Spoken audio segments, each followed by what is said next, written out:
Chers amis internautes, bonjour et bienvenue sur Décryptage, votre émission d'analyse de l'actualité nationale et internationale. Pour ce nouveau numéro, nous recevons M. Mohamed Awali Akintola.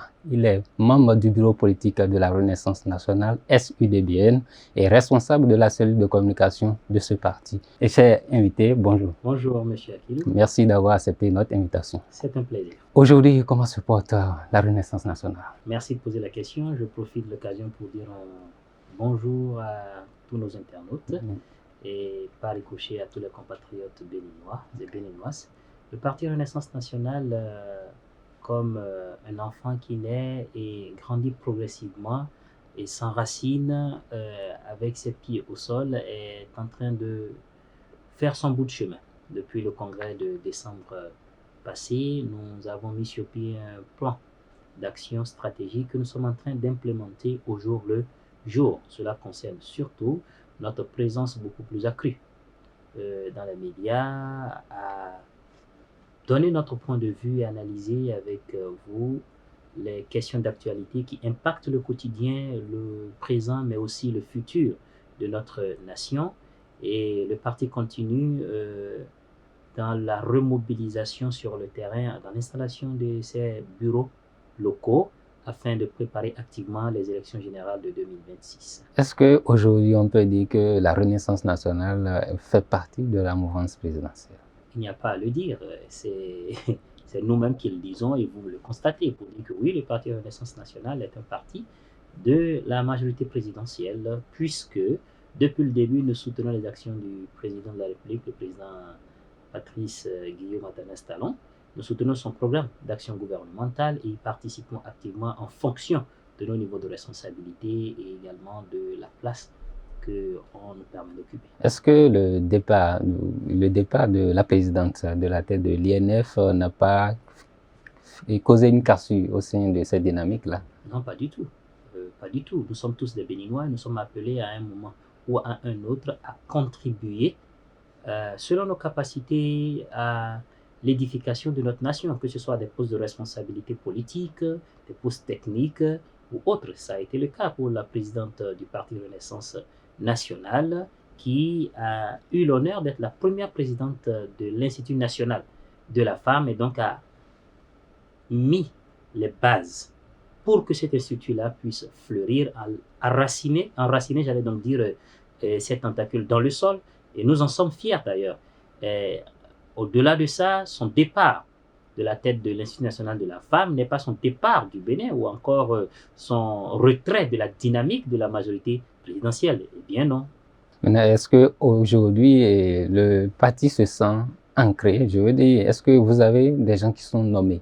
Est-ce que vous avez votre contribution de la part du président Talon? La première chose qu'il faut comprendre, c'est que le premier objectif recherché lorsque vous vous fixez comme but de contribuer à la construction de votre nation, ce ne sont pas des postes de nomination. Parce que où que vous soyez, même si vous êtes un individu lambda de la République, vous contribuez quand même à quelque chose. En répondant à votre invitation sur ce plateau, je contribue au nom de la Renaissance nationale à faire bouger les lignes du développement de notre pays. Oui, le Parti Renaissance nationale a des cadres qui sont invités, pris en compte, nommés et responsabilisés pour les missions de la République. Mais je le précise, ce n'est pas le seul baromètre à travers lequel l'on évalue la contribution de quelqu'un à l'édification d'une nation ou alors à son appartenance à la majorité présidentielle. Vous, comme vous le proclamez, vous faites partie de la majorité présidentielle pour un parti qui n'a pas encore d'élu au plan national ou bien communal. Comment vivez-vous aujourd'hui? Heureusement que vous dites qu'il n'a pas encore d'élu, pour dire que ce n'est pas le jour où l'on est, qu'on grandit ou qu'on commence à courir. Nous avons choisi à Renaissance nationale de construire sur le long terme en s'alliant sur le système partisan, parce que le système partisan est d'abord basé sur l'idéologie et ça ne prend pas d'un seul coup. C'est un travail de fond, c'est un travail de fourmi que vous faites et dont vous percevez les résultats plus tard.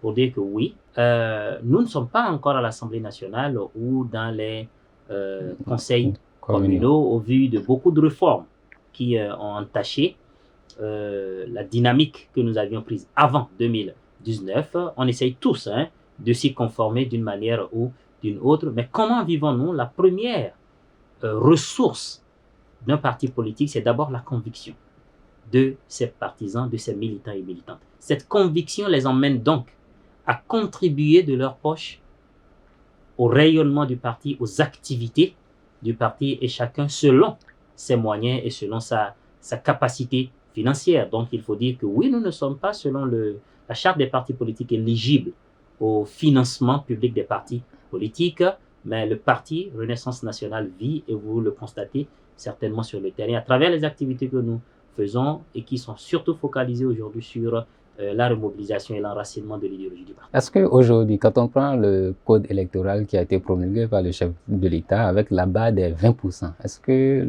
la RN pourrait s'en sortir? Oui, la RN pourrait, et tout parti politique pourrait, mais pas certainement d'un seul coup ou de la manière dont nous le percevons. Parce qu'il faut reconnaître une chose. Renaissance nationale, bien avant l'agitation de ces incompatibilités-là au sein de la Constitution et puis ensuite du code électoral qui a amené tout ce tollé-là de relecture de ces codes-là, nous avions été parmi les premiers à attirer l'attention sur cela et à faire des propositions concrètes. Nos propositions allaient dans le sens de la réduction à un seuil plus bas des 10% d'éligibilité.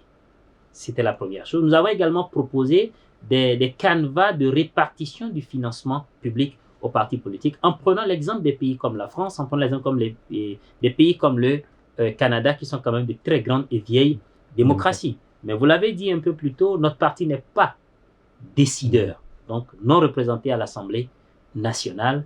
Et nous avons une posture républicaine qui veut que lorsque c'est une institution de la République qui a décidé, eh bien, il faut savoir modérer ses ardeurs à partir de ce moment-là. Lorsque le code électoral a été voté et que nous sommes partis de 10% au 20%, oui, ça oblige tous les partis politiques, même les partis politiques présents à l'Assemblée nationale qui ont voté pour ce code-là, ceux qui s'y sont opposés, ça nous oblige tous à réajuster notre stratégie et à élever encore la barre de notre effort plus haute. Pour dire que le parti travaille d'arrache-pied pour tirer son épingle du jeu pour les élections de 2026. Ce ne sera pas sans les militants, sans les Béninois dans leur ensemble. Une chose est sûre, c'est une loi. C'est une expérience qui est en train d'être faite et nous allons tous contribuer à l'améliorer, mais surtout à l'adapter à la réalité béninoise, parce que c'est de ça qu'il s'agit à Renaissance nationale, que les lois puissent prendre en compte les réalités sociologiques, les réalités psychologiques également et culturelles, mais surtout l'éducation politique de notre peuple. Aujourd'hui, est-ce que le parti pourra s'affilier avec d'autres partis de la mouvance pour pouvoir bénéficier de certains sièges, puisque le code le permet? En effet, le code électoral voté il y a quelques mois permet les accords de gouvernance. Les accords de gouvernance là, qui doivent être préalables aux élections, donc lors du dépôt des dossiers à la Commission électorale nationale autonome, qui voudrait donc que des partis politiques puissent s'entendre pour gouverner ensemble.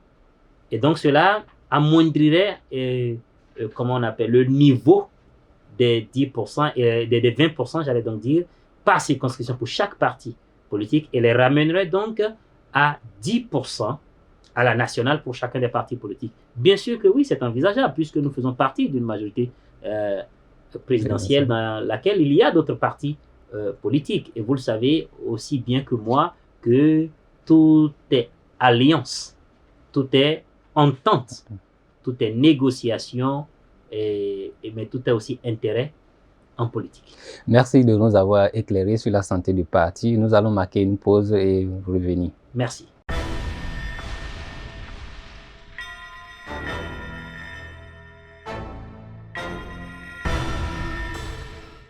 Salut, je réponds au nom de Adandeja Clémence. Je suis en formation en cadrage, montage et graphisme au Béninois libéré. Je réponds au nom de Georgia Dossou. Je suis en formation en cadrage et montage au Béninois libéré télévision. Je réponds au nom de Love Adrokou. Je suis en stage académique en post-production au Béninois libéré. Je réponds au nom de Marthe Djiroune. Je suis en stage académique en cadrage et montage au Béninois libéré. Je m'appelle Chikoto Merveille, passionné du cinéma. Je suis actuellement en stage à Béninois libéré dans le domaine du cadrage et du montage vidéo.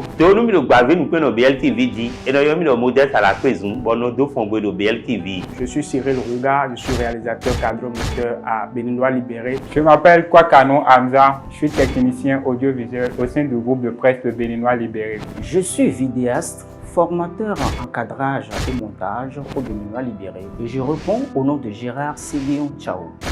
Au Béninois Libéré, nous formons en cadrage, en montage, en réalisation, en infographie et en graphisme.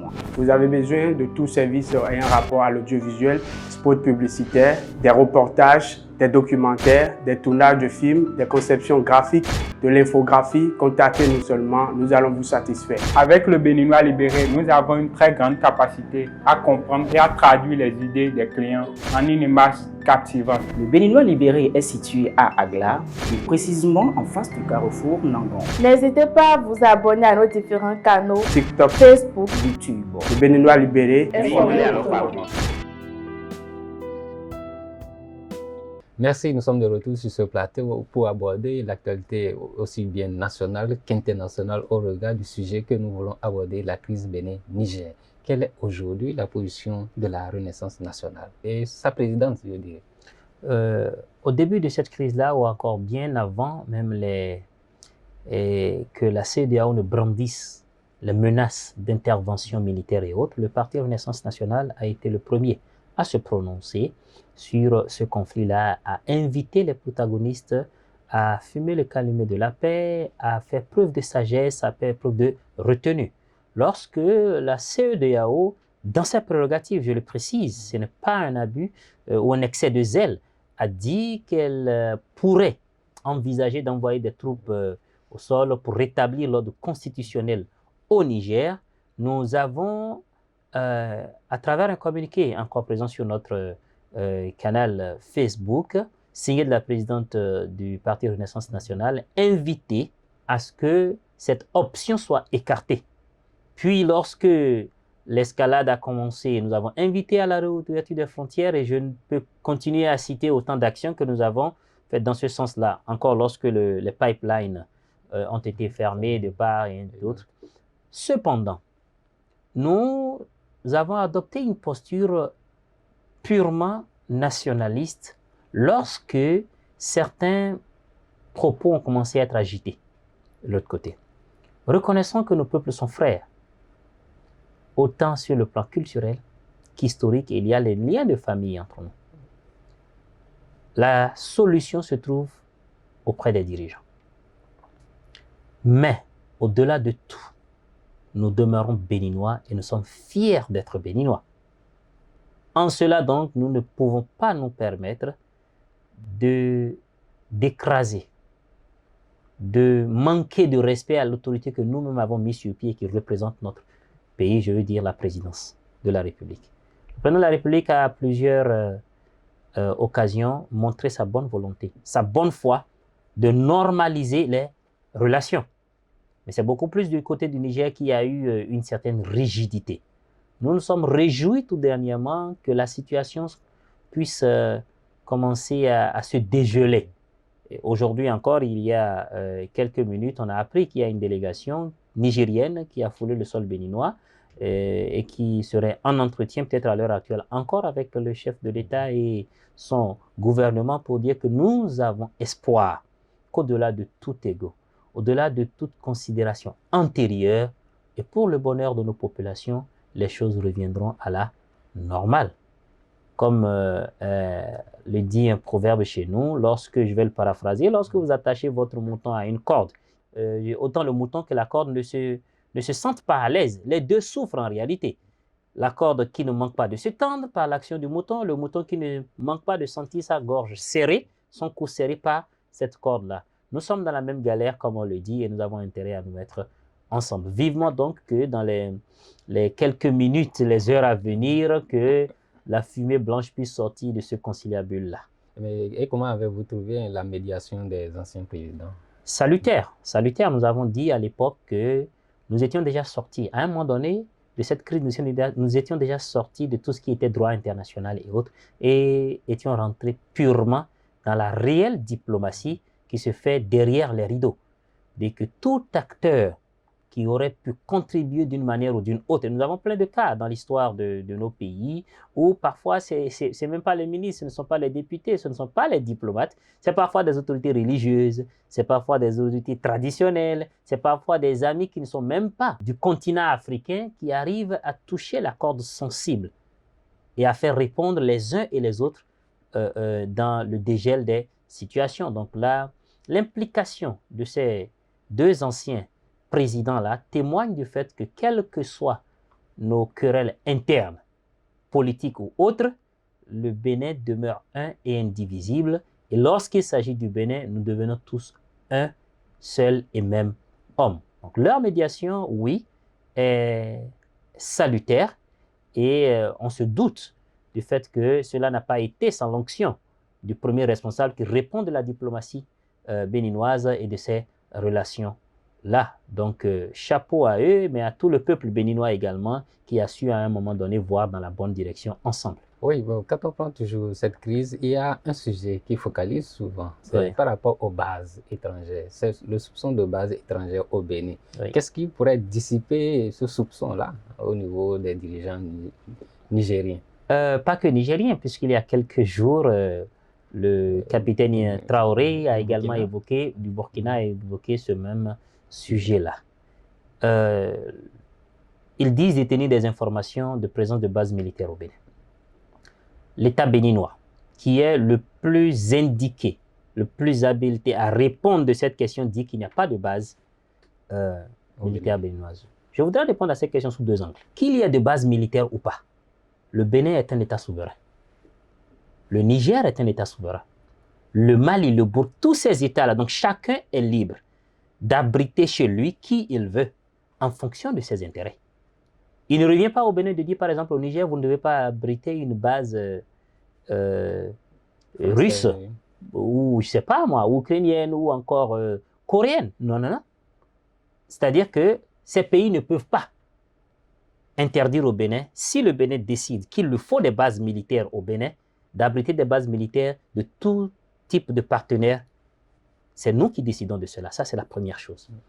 L'argument qu'il y a derrière est que dans ces bases militaires, qui, selon l'État béninois, n'existent pas, et donc il y a notre posture, qu'on y formerait des terroristes qui voudraient déstabiliser le Burkina ou le Niger. Je ne voudrais pas verser de l'huile sur le feu, mais le pays qui a à craindre des terroristes dans tout ce milieu-là, c'est le Bénin. Et pourquoi ça? Parce que c'est du Burkina, c'est des limites du Niger, c'est du Sahel que viennent des gens pour égorger nos frères à Kandi, à Karimama. C'est de là-bas que viennent ceux qui viennent tirer sur nos soldats, sur le front, à Porga. Ce n'est pas du Bénin. Et même du côté du Togo aussi, récemment. Récemment. Donc si quelqu'un devrait courir pour fermer sa frontière avec les autres pour raison de sécurité, c'est le Bénin qui devrait le faire en première position, mais nous ne l'avons pas fait. On a préféré sécuriser davantage, renforcer la sécurité, plutôt que de couper le contact avec nos frères. Pour dire que nous, l'État béninois dit qu'il y a des instructeurs français sur le sol béninois, mais ce n'est pas la première. Il y en a eu depuis toujours. Depuis le premier contact avec l'Occident, nous avons eu ça dans tous nos pays. Il y a des instructeurs russes au Niger, au Mali.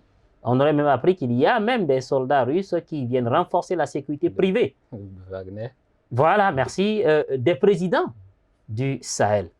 Pour dire que, je répète que je ne vais pas verser de l'huile sur le feu, mais je suis spécialiste en stratégie de communication politique et publique. Les États martiaux, les gouvernements martiaux fonctionnent comme ça. Puis il faut forcément avoir un argument en face pour justifier le maintien d'un État militaire. Selon vous, mais qu'est-ce qui amène ces militaires, puisque ce sont des dirigeants militaires qu'on a, qui n'arrivent pas à brandir ces preuves-là contre le Bénin? Moi, je l'ai déjà dit sur un plateau, j'ai dit la preuve leur incombe. Et les pays béninois allaient jusqu'à dire nous invitons ces pays-là à venir visiter et à apprécier si ce sont des bases militaires ou pas. L'État français également a démenti cela. Mais je veux rappeler une chose. Les bases militaires avancées qui sont à tort ou à travers considérées aujourd'hui comme des bases militaires. Ça a été annoncé par le président de la République lors de son discours sur l'état de la nation il y a des années, je crois depuis 2018. Il n'y avait pas encore ces coups d'État-là au Niger, au Mali, au Burkina. Donc ceux qu'ils voient, qui ne sont pas des bases militaires, font partie du programme d'action du gouvernement béninois et depuis toujours, avant même leur existence, en tant que dirigeants de ces pays-là. Et donc ce n'est pas parce qu'on aurait craint qu'ils prennent ça mal qu'on arrêterait de sécuriser, nous, notre pays. Mais le terrorisme est en train d'avancer. Et c'est l'argument qui a justifié leur prise de pouvoir dans leur pays pour dire nos États ou nos gouvernants civils n'ont pas pu réguler l'avancée du terrorisme. Mais pourquoi est-ce que nous, on n'est pas censé prendre des mesures préventives avant que ça ne nous envahisse? Parce que nous, on n'a nulle part où fuir. Il n'y a que l'océan Atlantique de l'autre côté. Eux encore, nous les recevons. Nous recevons les réfugiés de ces pays-là, au nord du Bénin. Mais nous, on n'a nulle part où aller. Il n'y a pas de peuple dans l'océan Atlantique pour nous recevoir. Pour dire que c'est des arguments qui sont brandis pour la plupart du temps prétextés de notre légitimité au pouvoir et ainsi de suite. Quelle que soit l'ambition, quelles que soient les raisons ou les motifs, tout ce que nous souhaitons, c'est que les choses soient normalisées entre nos pays. Parce qu'aujourd'hui, qu'on le veuille ou non, ces gouvernants sont déjà à la tête de leurs États.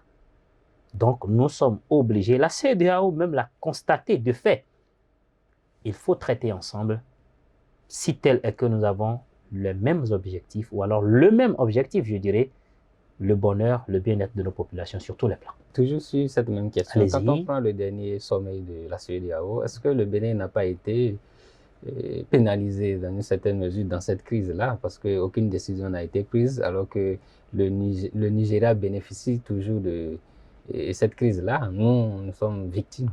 Je ne parlerai pas de pénaliser, d'accord? Parce que pénaliser, c'est-à-dire qu'il y a quelqu'un qui tient la baguette ou la manette derrière et qui te les guide dans ce sens-là. Mais il y a des gens qui bénéficient quand on prend le Togo, les Niger. Oui, bien sûr, les gens peuvent bien en bénéficier. Mais qui sont ceux qui perdent au-delà du peuple béninois? C'est le peuple nigérien et burkinabé. Je vous donne un exemple.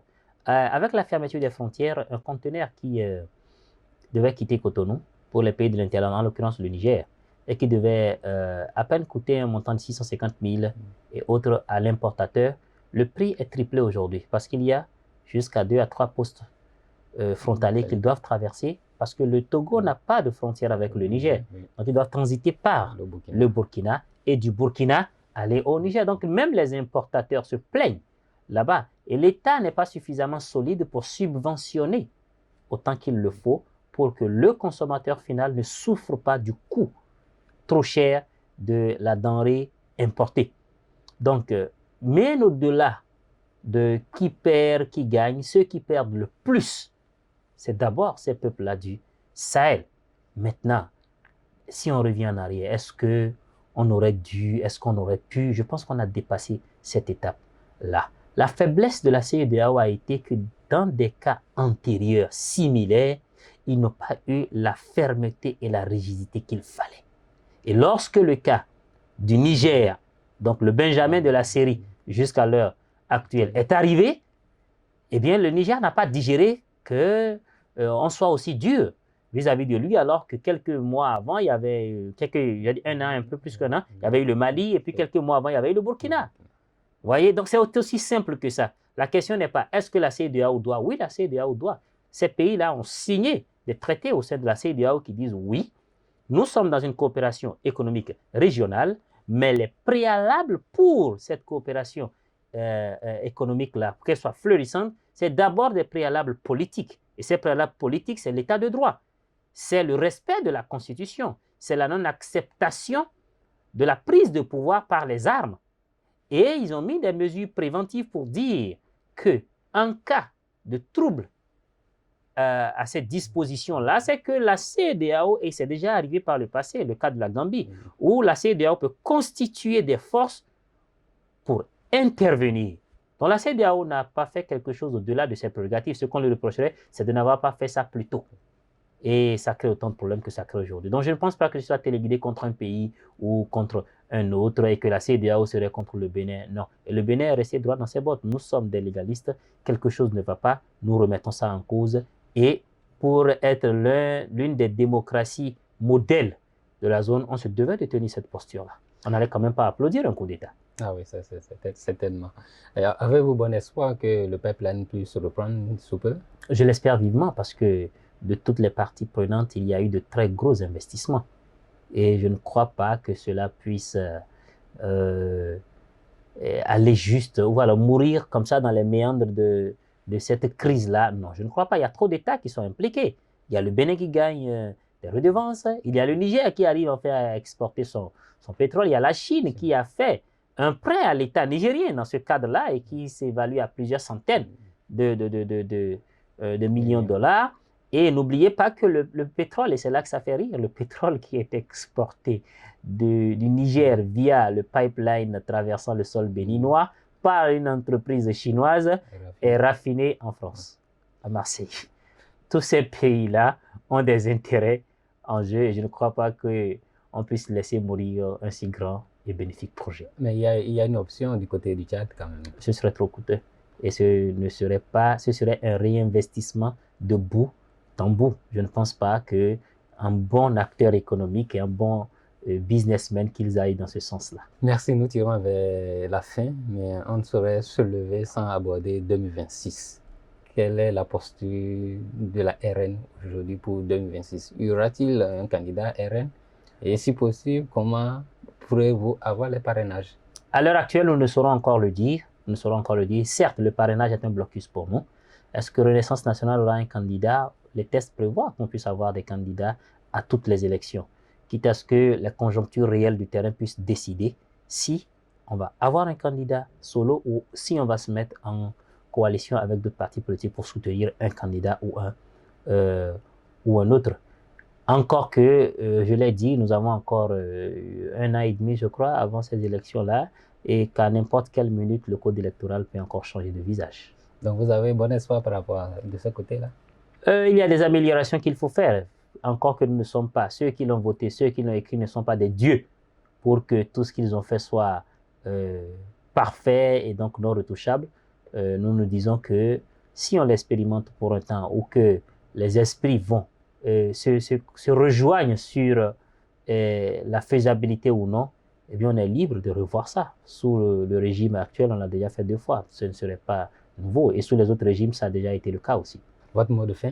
Mot de fin, merci beaucoup de nous avoir invités sur ce plateau-là. Merci également à nos internautes qui, à travers leur temps, qui consacrent à nous écouter et à apprécier ce que nous faisons contribuer à leur manière aussi à l'édification d'une nation prospère à travers sa gestion politique. Le Parti Renaissance nationale fait son bout de chemin, je le répète une fois encore, et a choisi pour cette fois-ci de ne pas faire du bruit pour faire du bruit.